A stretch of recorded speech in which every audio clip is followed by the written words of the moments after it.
রাজা ও রানীর গল্প চতুর্থ পর্ব।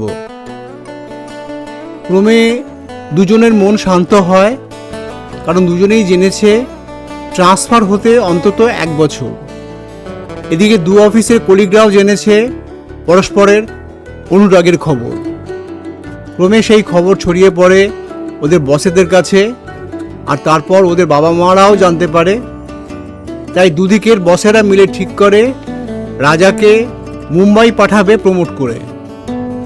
নতুন এক প্রজেক্টের কোঅর্ডিনেটর হয়ে রাজা মুম্বাই অফিসে জয়েন করে। রানী যে প্রজেক্টে ছিল সেখানেই সে কন্টিনিউ করে। ওদের রোজই দেখা হয় অফিসের কাজের পরে।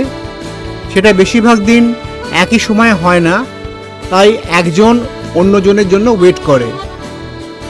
দুই কপতির প্রেমালাপে অফিসের কলিগরাও সঙ্গ দেয়, তাই ডিনারটা রোজই কোনো একটা হোটেলেই করতে হয়।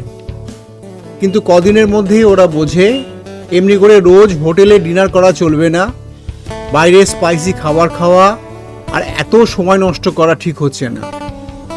তাই তারা ঠিক করে মাঝে মাঝে বাইরে খাবে, অন্যান্য দিন নিজেদের মেসে পছন্দের খাবার খাবে। বেশ কয়েক মাস কাটে এইভাবে কষ্ট করে। এবারে ওরা ঠিক করে একসঙ্গে থাকবে বিয়ে করে। মাস 6 পর ওরা বিয়ের দিন ঠিক করে। দু বাড়ির আত্মীয়রা আসে, বিয়ের বাকি ব্যবস্থা করে। এরপর ওদের ধুমধাম করে মুম্বাইতে বিয়ে সম্পন্ন হয়। আর আমার কথাটি শেষ করে গল্পের নোটে গাছটিও মুড়িয়ে যায়। Thank you.